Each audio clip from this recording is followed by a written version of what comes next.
그러니까 나는 결국에는 권태기인지 사랑인지는 관측되는 게 어떤 것이냐에 따라서 결정이 된다고 봐. 그러니까 얼마 전에 인스타 DM으로 이런 질문이 하나 왔어. 여운님, 내가 이 사람을 사랑하지 않는 것과 권태기는 어떻게 분류할까요? 제가 지금 느끼는 이 감정이 권태기인지 사랑이 식은 건지 모르겠다. 이런 질문이 왔어. 근데 난 기본적으로 권태기라는 것 자체가 사랑이 식은 것과 동일하다고 봐요.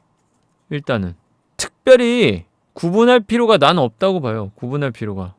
하지만 내가 다시 한번 사랑하고 싶다라는 의지가 강하다면 노력해 보는 것이고, 그 의지가 그렇게 강하지 않다면 놓아버리는 것이고, 그리고 그 의지가 강해서 노력했는데 되돌아오면은 그냥 권태기였나 보다 하는 거고, 되돌아오지 않으면 식은 나보다 하는 거고, 그렇게 생각하면 됩니다. 나는 그렇다고 봐요. 그래서 권태기인지 사랑인지 어떻게 알 수 있을까요? 이게 그냥 사랑이 식은 건지 권태기인지 모르겠어요. 그럴 때는 최선을 다해보고 결론에 의해서 그냥 정하면 된다 라고 봐요.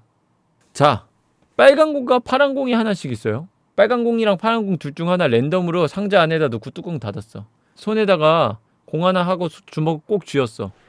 이게 무슨 색깔인지 모르잖아. 근데 펴봤는데 빨간색이면 필연적으로 상자 안에 색깔은 파란색이 되겠지. 근데 펴봤는데 파란색이면 필연적으로 상자 안에는 빨간색 공이 있겠죠. 그거랑 똑같다고 봐요, 나는. 그러니까 나는 결국에는 권태기인지 사랑인지는 관측되는 게 어떤 것이냐에 따라서 결정이 된다고 봐. 이 손을 펴보기 위한 노력을 해. 이 손을 피기 위한 노력을 해서 펴냈을 때 결과물이 이별이라면 사랑이 식었던 거구나.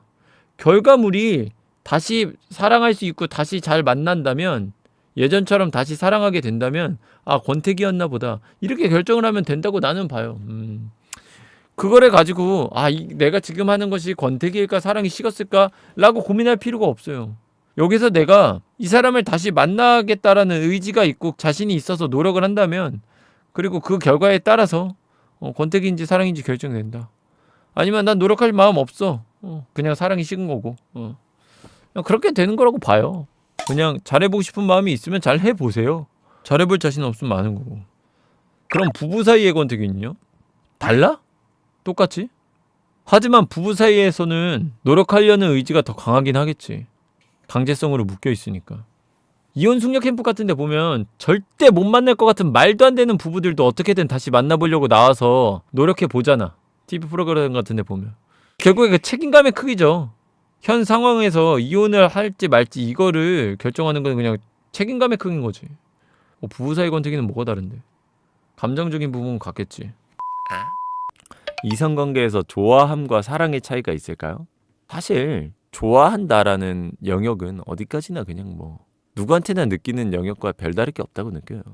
그러니까 나는 좋아함과 사랑의 차이는 책임감의 차이라고 생각을 해. 내가 이 사람을 어디까지 책임질 수 있냐, 내가 이 사람에게 뱉은 이 사랑 표현을 어디까지 책임질 수 있냐, 나는 그 책임감의 차이라 생각해요.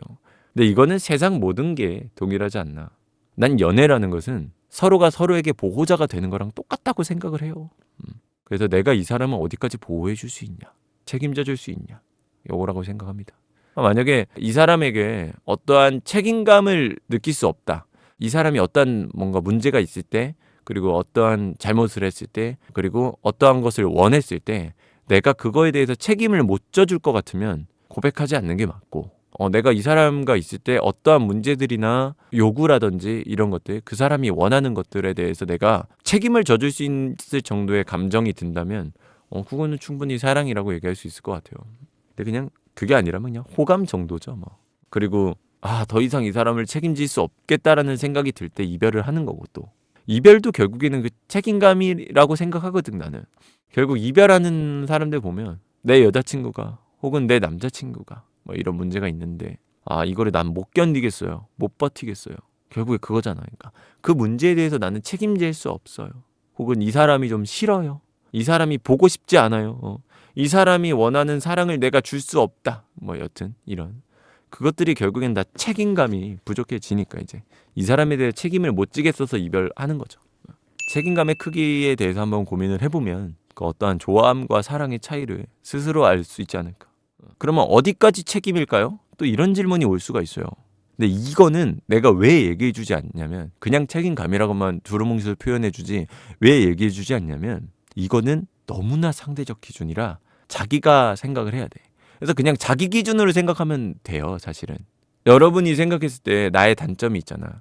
근데 이 단점까지도 사랑해 줄 수 있는 사람을 만나고 싶을 거 아니에요. 그러니까 나도 상대방의 이 정도의 단점을 사랑해 줄 수 있냐 없냐를 고민해 보고 나 그 사랑해 줄 수 있을 때 그걸 책임감의 기준으로 잡으면 되지 않을까 싶어요. 사람마다 상대적으로 다른 거니까 그거는 스스로 고민하고 그러면 되죠. 책임감이 연인과 부부도 같다고 보세요.